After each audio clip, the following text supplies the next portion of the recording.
Hello everyone, जय हिंद। स्वागत आपका आपके अपने यूट्यूब चैनल के प्लेटफॉर्म में। आज मैं आपके समक्ष बात कर रहा हूँ इतिहास के प्रमुख युद्ध और उनसे संबंधित सभी महत्वपूर्ण प्रश्नों के संदर्भ में। यह वीडियो आपके सामान्य ज्ञान के साथ साथ यदि आप किसी भी परीक्षा की तैयारी कर रहे हैं तो यह वीडियो आपके लिए अति महत्वपूर्ण और लाभदायक होने वाला है, इसलिए इस वीडियो को जरूर अंत तक देखें। और यदि आपको मेरा वीडियो का कंटेंट अच्छा लगे तो वीडियो को लाइक, शेयर और सब्सक्राइब करना न भूलें। और इसी के साथ मैं अपनी वीडियो को स्टार्ट करता हूँ। इतिहास के प्रमुख युद्ध। और फर्स्ट क्वेश्चन है कि हल्दी घाटी का युद्ध कब हुआ था? तो इसका आंसर है ऑप्शन बी 1576 ईस्वी में, अर्थात हल्दी घाटी का युद्ध 1576 ईस्वी में हुआ था। और हल्दी घाटी का युद्ध 18 जून 1576 ईस्वी में मुगल शासक अकबर और महाराणा प्रताप के बीच हुआ था। और इस हल्दी घाटी के युद्ध में मुगल शासक अकबर की जीत हुई थी। एक बार पुनः रिपीट करता हूँ कि हल्दी घाटी का युद्ध 18 जून 1576 ईस्वी में मुगल शासक अकबर और महाराणा प्रताप के बीच हुआ था। और इस हल्दी घाटी के युद्ध में मुगल शासक अकबर की जीत हुई थी। और नेक्स्ट महत्वपूर्ण प्रश्न की प्रथम कर्नाटक का युद्ध कब लड़ा गया था? तो उसका आंसर है ऑप्शन बी 1740 ईस्वी से 1748 ईस्वी के मध्य, अर्थात प्रथम कर्नाटक का युद्ध 1740 ईस्वी से 1748 ईस्वी के मध्य लड़ा गया था। और प्रथम कर्नाटक का युद्ध फ्रांसीसियों और अंग्रेजों के मध्य हुआ था। और यह युद्ध अर्थात प्रथम कर्नाटक का युद्ध फ्रांसीसी सेना जिसका नेतृत्व गवर्नर डुप्ले ने किया था और कर्नाटक के नवाब अनवरुद्दीन के बीच हुआ था। और इस प्रथम कर्नाटक के युद्ध में अनवरुद्दीन ने अंग्रेजों की सहायता की थी। और इस युद्ध में अर्थात प्रथम कर्नाटक के युद्ध में फ्रांसीसी गवर्नर डुप्ले की विजय हुई थी। अर्थात इस प्रथम कर्नाटक के युद्ध में फ्रांसीसियों की विजय हुई थी। और इस युद्ध को सेंट थॉम का युद्ध भी कहा जाता है। और यह युद्ध एक्स ला सैपेल की संधि से समाप्त हुआ था। अर्थात प्रथम कर्नाटक का युद्ध एक्स ला सापेल की संधि से समाप्त हुआ था। और मोस्ट इम्पोर्टेंट पॉइंट है कि प्रथम कर्नाटक का युद्ध एक्स ला सापेल की संधि से समाप्त हुआ था। एक बार पुनः रिपीट करता हूँ कि प्रथम कर्नाटक का युद्ध 1740 से 1748 ईस्वी के मध्य लड़ा गया था। और प्रथम कर्नाटक का युद्ध फ्रांसीसियों और अंग्रेजों के मध्य हुआ था। और यह युद्ध फ्रांसीसी सेना जिसका के नेतृत्व गवर्नर डुप्ले ने किया था एवं कर्नाटक के नवाब अनवरुद्दीन के बीच हुआ था। और कर्नाटक के नवाब अनवरुद्दीन ने अंग्रेजों की सहायता की थी। और इस युद्ध में फ्रांसीसी गवर्नर डुप्ले की विजय हुई थी। अर्थात इस युद्ध में फ्रांसीसियों की विजय हुई थी। और इस युद्ध को सेंट थॉम का युद्ध भी कहा जाता है। और यह युद्ध अर्थात प्रथम कर्नाटक का युद्ध एक्स ला सापेल की संधि से समाप्त हुआ था। और नेक्स्ट महत्वपूर्ण प्रश्न की दूसरा कर्नाटक का युद्ध कब लड़ा गया था? तो उसका आंसर है ऑप्शन डी 1749 ईस्वी से 1754 ईस्वी के मध्य, अर्थात दूसरा कर्नाटक का युद्ध 1749 ईस्वी से 1754 ईस्वी के मध्य लड़ा गया था। और दूसरा कर्नाटक युद्ध फ्रांसीसियों और ब्रिटिश सेना के बीच हुआ था। और इस युद्ध में अर्थात दूसरा कर्नाटक के युद्ध में ब्रिटिश सेना की विजय हुई थी, जबकि प्रथम कर्नाटक के युद्ध में फ्रांसीसियों की विजय हुई थी। और इस युद्ध के बाद अर्थात दूसरे कर्नाटक युद्ध के बाद फ्रांसीसी गवर्नर डुप्ले की जगह गोडोहू फ्रांसीसी गवर्नर बना। और यह युद्ध पांडिचेरी की संधि से समाप्त हुआ। अर्थात दूसरा कर्नाटक का युद्ध पांडिचेरी की संधि से समाप्त हुआ था। एक बार पुनः रिपीट करता हूँ कि दूसरा कर्नाटक का युद्ध 1749 ईस्वी से 1754 ईस्वी के मध्य हुआ था। और यह युद्ध फ्रांसीसियों और ब्रिटिश सेना के बीच हुआ था। और इस युद्ध में ब्रिटिश सेना की विजय हुई थी। और इस युद्ध के बाद फ्रांसीसी गवर्नर डुप्ले की जगह गोडोहू फ्रांसीसी गवर्नर बना। और यह युद्ध पांडिचेरी की संधि से समाप्त हुआ था। और नेक्स्ट महत्वपूर्ण प्रश्न की तीसरा कर्नाटक युद्ध कब हुआ था? तो उसका आंसर है ऑप्शन डी 1756 ईस्वी से 1763 ईस्वी के मध्य, अर्थात तीसरा कर्नाटक युद्ध 1756 से 1763 ईस्वी के मध्य हुआ था। और तीसरा कर्नाटक युद्ध भारत में ब्रिटिश सेना और फ्रांसीसियों के बीच हुआ था। और इस युद्ध में ब्रिटिश सेना की विजय हुई थी। और यह युद्ध अर्थात तीसरा कर्नाटक का युद्ध पेरिस की संधि जो कि 1763 में हुई थी के द्वारा समाप्त हुआ था। एक बार पुनः रिपीट करता हूँ। तीसरा कर्नाटक का युद्ध 1756 से 1763 ईस्वी के मध्य हुआ था। और नेक्स्ट महत्वपूर्ण प्रश्न है कि प्लासी का युद्ध कब लड़ा गया था? तो उसका आंसर है ऑप्शन बी 1757 ईस्वी में। और प्लासी का युद्ध 23 जून 1757 ईस्वी को भागीरथी नदी के तट पर प्लासी, जो कि पश्चिम बंगाल में स्थित है, नामक स्थान पर हुआ था। और यह युद्ध ब्रिटिश ईस्ट इंडिया कंपनी और बंगाल के नवाब सिराजुद्दौला के मध्य हुआ था। और रॉबर्ट क्लाइव के नेतृत्व में कंपनी की सेना ने नवाब सिराजुद्दौला को हराया था। एक बार पुनः रिपीट करता हूँ कि प्लासी का युद्ध 23 जून 1757 ईस्वी को भागीरथी नदी के तट पर प्लासी, जो कि पश्चिम बंगाल में स्थित है, नामक स्थान पर हुआ था। और कई बार एग्जामों में यह भी पूछा जाता है कि प्लासी किस राज्य में स्थित है, तो इसका आंसर होगा पश्चिम बंगाल में। और यह युद्ध अर्थात प्लासी का युद्ध ब्रिटिश ईस्ट इंडिया कंपनी और बंगाल के नवाब सिराजुद्दौला के मध्य हुआ था। और रॉबर्ट क्लाइव के नेतृत्व में कंपनी की सेना ने नवाब सिराजुद्दौला को हराया था। और नेक्स्ट महत्वपूर्ण प्रश्न है कि इंग्लैंड की ईस्ट इंडिया कंपनी की भारत में प्रथम निर्णायक सैन्य सफलता मानी जाती है, तो उसका आंसर है ऑप्शन डी प्लासी का युद्ध। अर्थात इंग्लैंड की ईस्ट इंडिया कंपनी की भारत में प्रथम निर्णायक सैन्य सफलता प्लासी का युद्ध मानी जाती है या माना जाता है। और प्लासी के युद्ध ने भारत में ब्रिटिश साम्राज्य की नींव डाली और इसे भारत में ब्रिटिश ईस्ट इंडिया कंपनी की पहली निर्णायक सफलता भी माना जाता है। जबकि सर्वाधिक निर्णायक युद्ध 1764 का बक्सर का युद्ध था, जिसने भारत में वास्तविक रूप से ब्रिटिश प्रभुसत्ता स्थापित की थी। और नेक्स्ट महत्वपूर्ण क्वेश्चन है कि बक्सर का युद्ध कब लड़ा गया था? तो उसका आंसर है ऑप्शन सी 1764 ईस्वी में। अर्थात बक्सर का युद्ध 1764 ईस्वी में लड़ा गया था। बात करूं मैं बक्सर के युद्ध से संबंधित महत्वपूर्ण जानकारियों के संदर्भ में, और बक्सर का युद्ध 22 अक्टूबर 1764 में लड़ा गया था। और यह युद्ध अर्थात बक्सर का युद्ध हेक्टर मुनरो की अगुवाई वाली ब्रिटिश ईस्ट इंडिया कंपनी की सेनाओं और बंगाल के नवाब मीर कासिम, अवध के नवाब शुजाउद्दौला एवं मुगल सम्राट शाह आलम द्वितीय की संयुक्त सेनाओं के बीच लड़ा गया था। और इस बक्सर के युद्ध में अंग्रेजों की विजय हुई थी। और बक्सर की लड़ाई के बाद इलाहाबाद की संधि पर हस्ताक्षर किए गए। और बक्सर की लड़ाई ने भारत में अंग्रेजों की शासन की स्थापना की थी। एक बार पुनः रिपीट करता हूँ कि बक्सर का युद्ध 22 अक्टूबर 1764 ईस्वी में लड़ा गया था। और यह युद्ध अर्थात बक्सर का युद्ध हेक्टर मुनरो की अगुवाई वाली ब्रिटिश ईस्ट इंडिया कंपनी की सेनाओं और बंगाल के नवाब मीर कासिम, अवध के नवाब शुजाउद्दौला एवं मुगल सम्राट शाह आलम द्वितीय की संयुक्त सेनाओं के बीच लड़ा गया था। और इस बक्सर के युद्ध में अंग्रेजों की विजय हुई थी। और बक्सर की लड़ाई के बाद इलाहाबाद की संधि पर हस्ताक्षर किए गए थे। और बक्सर की लड़ाई ने भारत में अंग्रेजों के शासन की स्थापना की थी। अर्थात बक्सर के युद्ध के बाद भारत में अंग्रेजी शासन की स्थापना हुई थी। और नेक्स्ट महत्वपूर्ण प्रश्न है कि अंग्रेजी ईस्ट इंडिया कंपनी द्वारा लड़े गए निम्नलिखित युद्धों में से कौन सा सर्वाधिक निर्णायक था? तो उसका आंसर है ऑप्शन ए बक्सर की लड़ाई। और बक्सर का युद्ध, जो कि 1764 ईस्वी में हुआ था, सर्वाधिक निर्णायक युद्ध था, जिसने कि भारत में वास्तविक रूप से ब्रिटिश प्रभुसत्ता स्थापित की थी। और नेक्स्ट महत्वपूर्ण प्रश्न है, और प्रश्न में कई बार एग्जामों में पूछा जाता है। और प्रश्न की तालीकोटा का युद्ध कब हुआ था? उसका आंसर है ऑप्शन डी 1565 ईस्वी में। अर्थात तालीकोटा का युद्ध 1565 ईस्वी में हुआ था। और 23 जनवरी 1565 ईस्वी में तालीकोटा के प्रसिद्ध युद्ध में बीजापुर, अहमदनगर, गोलकुंडा और बीदर की संयुक्त सेनाओं ने विजयनगर को पराजित किया था। और इस युद्ध को अर्थात तालीकोटा के युद्ध को राक्षसी तगड़ी का युद्ध और बनिहट्टी का युद्ध के नाम से भी जाना जाता है।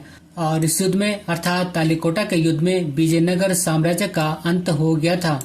एक बार पुनः रिपीट करता हूँ कि तालीकोटा का युद्ध 23 जनवरी 1565 ईस्वी में लड़ा गया था। और तालीकोटा के प्रसिद्ध युद्ध में बीजापुर, अहमदनगर, गोलकुंडा और बीदर की संयुक्त सेनाओं ने विजयनगर साम्राज्य को पराजित किया था। और इस युद्ध को राक्षसी तगड़ी का युद्ध और बनिहट्टी का युद्ध के नाम से भी जाना जाता है। और इस युद्ध में विजयनगर साम्राज्य का अंत हो गया था। और नेक्स्ट महत्वपूर्ण प्रश्न है, और ये प्रश्न भी कई बार जम्मू में पूछा जाता है। और प्रश्न की वांडीवास का युद्ध कब हुआ था? तो उसका आंसर है ऑप्शन ए 1760 ईस्वी में, अर्थात वांडीवास का युद्ध 22 जनवरी 1760 ईस्वी में हुआ था। और वांडीवास का युद्ध अंग्रेजों और फ्रांसीसियों के मध्य हुआ था। और ब्रिटिश सेना का नेतृत्व अर्थात अंग्रेजी सेना का नेतृत्व सर आयरकुट ने और फ्रांसीसी सेना का नेतृत्व काम्टे डी लैली ने किया था। और इस युद्ध में अर्थात वांडीवास के युद्ध में फ्रांसीसियों की हार हुई थी। बात करते हैं वांडीवास के युद्ध से संबंधित महत्वपूर्ण जानकारियों के संदर्भ में। और वांडीवास का युद्ध 1760 ईस्वी में अंग्रेजों और फ्रांसीसियों के मध्य हुआ था। और इस युद्ध में अर्थात वांडीवास के युद्ध में फ्रांसीसी सेना की हार हुई थी। और इस युद्ध के बाद फ्रांसीसियों ने भारत में अपना राजनीतिक प्रभाव हमेशा के लिए खो दिया था। और 1763 में पेरिस की संधि पर हस्ताक्षर के साथ वांडीवास का युद्ध समाप्त हुआ। एक बार पुनः रिपीट करता हूँ कि वांडीवास का युद्ध 1760 ईस्वी में अंग्रेजों और फ्रांसीसियों के मध्य हुआ था। और इस युद्ध में फ्रांसीसी सेना की हार हुई थी। और इस युद्ध के बाद फ्रांसीसियों ने भारत में अपना राजनीतिक प्रभाव हमेशा के लिए खो दिया था। और 1763 ईस्वी में पेरिस की संधि पर हस्ताक्षर के साथ वांडीवास का युद्ध समाप्त हुआ। और नेक्स्ट महत्वपूर्ण प्रश्न है, वर्ष 1774 में प्रसिद्ध रोहिला युद्ध में रोहिलों को किस अवध के नवाब ने हराया था? तो उसका आंसर है ऑप्शन सी सुजाऊ दौला ने, अर्थात वर्ष 1774 में प्रसिद्ध रोहिला युद्ध में रोहिलों को अवध के नवाब सुजाऊ दौला ने हराया था। नेक्स्ट महत्वपूर्ण प्रश्न है कि बेदरा का युद्ध किसके बीच लड़ा गया था? तो उसका आंसर है ऑप्शन बी ब्रिटिश और डच के मध्य, अर्थात बेदरा का युद्ध ब्रिटिश और डचों के बीच लड़ा गया था। और बेदरा का युद्ध 25 नवंबर 1759 को ब्रिटिश और डच सेना के बीच लड़ा गया था। और इस युद्ध में डच सेना को अंग्रेजों ने निर्णायक रूप से हरा दिया। और उसके बाद डच भारत छोड़कर इंडोनेशिया चले गए। एक बार पुनः रिपीट करता हूँ कि बेदरा का युद्ध 25 नवंबर 1759 को ब्रिटिश और डच सेना के बीच लड़ा गया था। और इस युद्ध में डच सेना को अंग्रेजों ने निर्णायक रूप से हरा दिया। और उसके बाद अर्थात बेदरा के युद्ध के बाद डच भारत छोड़कर इंडोनेशिया चले गए। और नेक्स्ट महत्वपूर्ण प्रश्न है कि पालखेड़ा का युद्ध कब लड़ा गया था? उसका आंसर है ऑप्शन बी 1728 ईस्वी में, अर्थात पालखेड़ा का युद्ध 1728 ईस्वी में लड़ा गया था। और पालखेड़ा का युद्ध 7 मार्च 1728 ईस्वी को बाजीराव प्रथम एवं निजाम मुलमुल के बीच लड़ा गया था। और इस युद्ध में अर्थात पालखेड़ा का युद्ध में निजाम की हार हुई और निजाम के साथ मुंगी सिवा गांव की संधि हुई। एक बार पुनः रिपीट करता हूँ कि पालखेड़ा का युद्ध 7 मार्च 1728 ईस्वी को बाजीराव प्रथम एवं निजाम मुलमुल के बीच लड़ा गया था। और इस युद्ध में अर्थात पालखेड़ा का युद्ध में निजाम की हार हुई। और नेक्स्ट महत्वपूर्ण प्रश्न है कि चिन्हट की लड़ाई किस वर्ष लड़ी गई थी? तो उसका आंसर है ऑप्शन ए 1857 ईस्वी में, अर्थात चिन्हट की लड़ाई 1857 ईस्वी में लड़ी गई थी। और चिन्हट की लड़ाई 30 जून 1857 को मौलवी अहमदुल्ला शाह और हेनरी लॉरेंस के बीच लड़ी गई थी। और यह लड़ाई अर्थात चिन्हट की लड़ाई लखनऊ के पास चिन्हट नामक स्थान पर हुई थी। और इस युद्ध में मौलवी अहमदुल्ला शाह विजयी हुए थे। और नेक्स्ट महत्वपूर्ण प्रश्न है कि सारागढ़ी का युद्ध किस वर्ष हुआ था? तो उसका आंसर है ऑप्शन ए 1897 ईस्वी में, अर्थात सारागढ़ी का युद्ध 1897 ईस्वी में हुआ था। और सारागढ़ी का युद्ध 12 सितंबर 1897 को ब्रिटिश भारतीय सेना और अफगान औरकजई जनजातियों के बीच लड़ा गया था। और इस युद्ध में 10,000 अफगान योद्धाओं का सामना सिर्फ 21 सिख सैनिकों ने किया था। और इस युद्ध में अफगान जनजातियों की विजय हुई थी। एक बार पुनः रिपीट करता हूँ कि सारागढ़ी का युद्ध 12 सितंबर 1897 को ब्रिटिश भारतीय सेना और अफगान औरकजई जनजातियों के बीच लड़ा गया था। और इस युद्ध में अफगान जनजातियों की विजय हुई थी। और नेक्स्ट महत्वपूर्ण प्रश्न है कि चिलियांवाला का युद्ध कब लड़ा गया था? तो इसका आंसर है ऑप्शन बी 1849 ईस्वी में, अर्थात चिलियावाला का युद्ध 13 जनवरी 1849 ईस्वी में लड़ा गया था और चिलियावाला का युद्ध 13 जनवरी 1849 ईस्वी को लड़ा गया था। और इस युद्ध में अर्थात चिलियावाला का युद्ध में अंग्रेजी सेना का नेतृत्व लॉर्ड गफ तथा सिख सेना का नेतृत्व शेर सिंह ने किया था और यह युद्ध अनिर्णित समाप्त हुआ था, अर्थात इस युद्ध में किसी की भी विजय नहीं हुई और इस समय भारत का गवर्नर जनरल लॉर्ड डलहौजी था। एक बार पुनः रिपीट करता हूँ कि चिलियावाला का युद्ध 13 जनवरी 1849 को लड़ा गया था और इस युद्ध में अंग्रेजी सेना का नेतृत्व लॉर्ड गफ तथा सिख सेना का नेतृत्व शेर सिंह ने किया था और यह युद्ध अनिर्णित समाप्त हुआ और इसमें भारत का गवर्नर जनरल लॉर्ड डलहौजी था।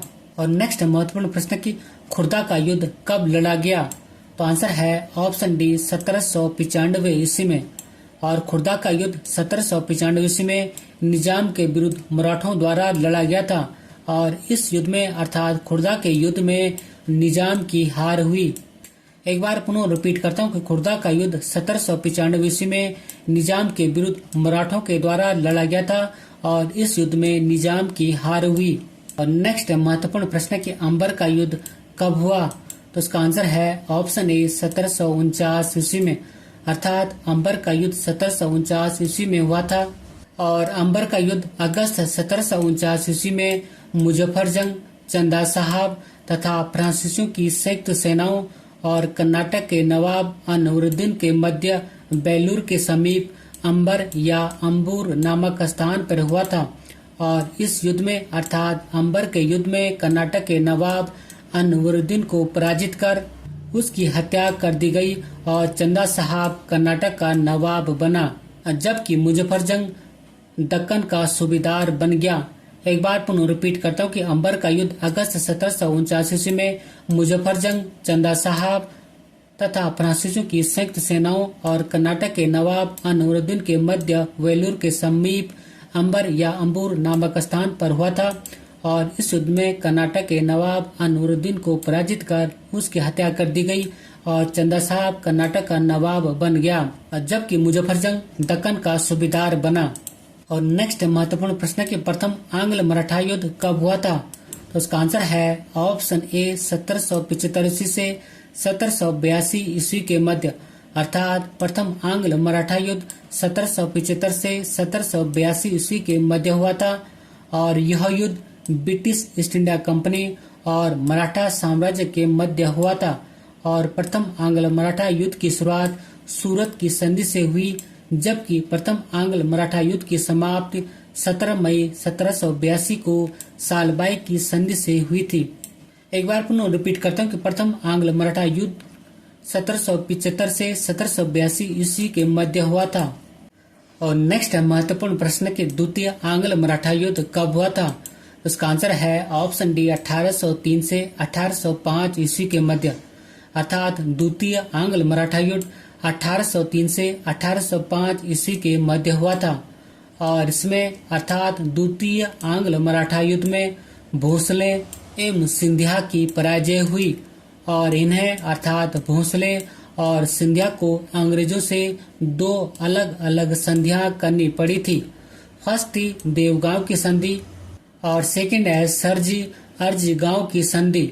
बात करूं मैं देवगांव की संधि के संदर्भ में, तो यह संधि 17 दिसंबर 1803 को रघुजी भोसले और अंग्रेजों के बीच हुई थी, जबकि सरजी अर्जगांव की संधि 30 दिसंबर 1803 को दौलत राव सिंधिया एवं अंग्रेजों के बीच हुई थी।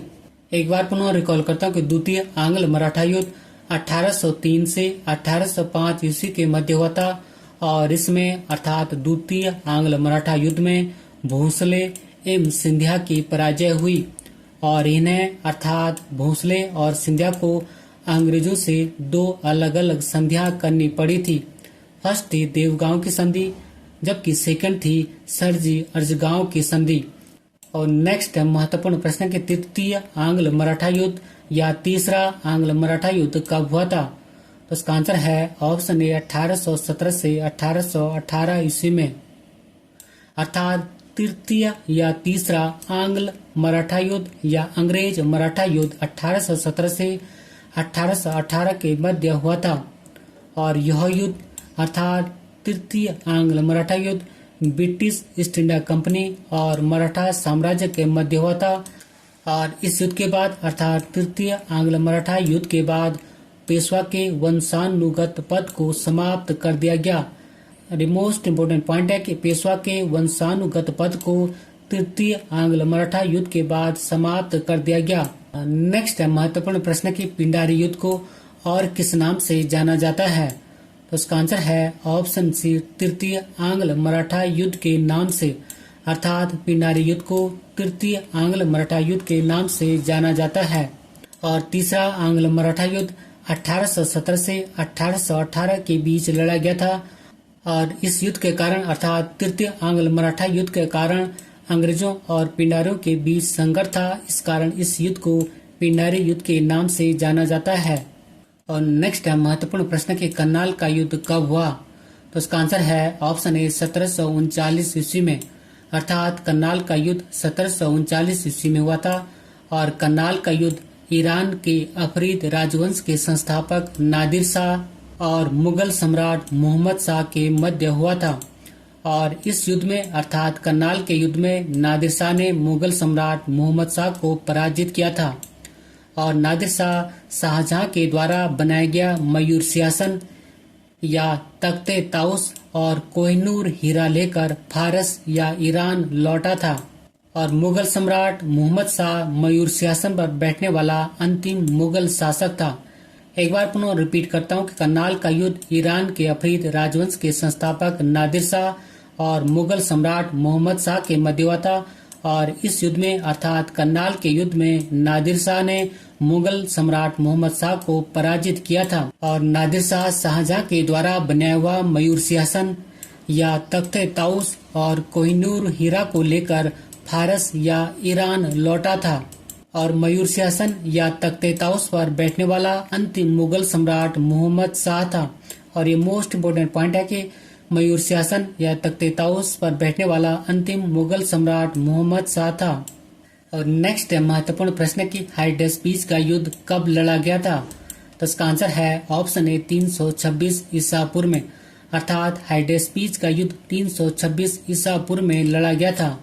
और यह युद्ध झेलम नदी के तट पर हुआ था, इसलिए इस युद्ध को झेलम या बितस्ता का युद्ध या हाइडेस्पीस का युद्ध भी कहा जाता है। और यह युद्ध पंजाब क्षेत्र वर्तमान पंजाब पाकिस्तान में झेलम नदी के तट पर हुआ था। और यह युद्ध अर्थात हाइडेस्पीस का युद्ध पंजाब के राजा पोरस और यूनान के राजा सिकंदर के बीच हुआ था। और इस युद्ध में अर्थात हाइडेस्पीस के युद्ध में सिकंदर विजय हुआ था। एक बार पुनः रिपीट करता हूँ कि हाइडेस्पीस का युद्ध 326 ईसा पूर्व में लड़ा गया था। और यह युद्ध पंजाब के राजा पोरस और यूनान के राजा सिकंदर के बीच हुआ था। और इस युद्ध में सिकंदर विजय हुआ। और नेक्स्ट महत्वपूर्ण प्रश्न की प्रथम विश्व युद्ध कब हुआ था। इसका आंसर है ऑप्शन ए, वर्ष 1914 से वर्ष 1918 तक, अर्थात प्रथम विश्व युद्ध वर्ष 1914 से वर्ष 1918 के मध्य हुआ था। और प्रथम विश्व युद्ध 28 जुलाई 1914 से 11 नवंबर 1918 तक चला था। और इस विश्व युद्ध में लगभग 37 देश शामिल हुए थे। बात करूं मैं इस विश्व युद्ध के कारण के संदर्भ में, तो प्रथम विश्व युद्ध का तात्कालिक कारण जून 1914 में ऑस्ट्रिया के राजकुमार फर्डिनैंड की हत्या थी। एक बार पुनः रिपीट करता हूं कि प्रथम विश्व युद्ध 28 जुलाई 1914 से 11 नवंबर 1918 तक चला था। और इस विश्व युद्ध में अर्थात प्रथम विश्व युद्ध में लगभग 37 देश शामिल हुए थे। और प्रथम विश्व युद्ध का तत्कालिक कारण जून 1914 में ऑस्ट्रिया के राजकुमार फर्डिनैंड की हत्या थी। और नेक्स्ट महत्वपूर्ण प्रश्न की द्वितीय विश्व युद्ध कब हुआ था। उसका आंसर है ऑप्शन डी, वर्ष 1939 से वर्ष 1945 के मध्य। और द्वितीय विश्व युद्ध 1 सितंबर 1939 से 3 सितंबर 1945 तक हुआ था। और इस युद्ध में अर्थात द्वितीय विश्व युद्ध में विश्व के 61 देशों ने भाग लिया था। बात करूं मैं इस द्वितीय विश्व युद्ध के कारणों के संदर्भ में, तो द्वितीय विश्व युद्ध का तात्कालिक कारण जर्मनी का पोलैंड पर आक्रमण करना था। एक बार पुनः रिपीट करता हूं कि द्वितीय विश्व युद्ध 1 सितंबर 1939 से 3 सितंबर 1945 तक हुआ था और इस विश्व युद्ध में विश्व के 61 देशों ने भाग लिया था। और द्वितीय विश्व युद्ध का तात्कालिक कारण जर्मनी का पोलैंड पर आक्रमण करना था। और नेक्स्ट है महत्वपूर्ण प्रश्न कि द्वितीय विश्व युद्ध के दौरान भारत के किस केंद्र शासित प्रदेश पर जापान ने कब्जा किया था? तो उसका आंसर है ऑप्शन डी, अंडमान व निकोबार द्वीप समूह पर। अर्थात द्वितीय विश्व युद्ध के दौरान भारत के केंद्र शासित प्रदेश अंडमान निकोबार पर जापान ने कब्जा किया था। और द्वितीय विश्व युद्ध जो कि वर्ष 1939 से वर्ष 1945 के मध्य हुआ था के दौरान मार्च 1942 में जापानी सेना ने अंडमान व निकोबार द्वीप समूह पर कब्जा कर लिया था। यद्यपि जापान ने वर्ष 1945 में अंडमान व निकोबार को छोड़ दिया था। और नेक्स्ट महत्वपूर्ण प्रश्न कि भारत चीन सीमा युद्ध कब लड़ा गया था? तो आंसर है ऑप्शन सी, वर्ष 1962 ईस्वी में। अर्थात भारत चीन सीमा युद्ध वर्ष 1962 ईस्वी में लड़ा गया था। और भारत और चीन के मध्य युद्ध 20 अक्टूबर 1962 से 20 नवंबर 1962 तक लड़ा गया था और इस युद्ध में चीन की विजय हुई थी।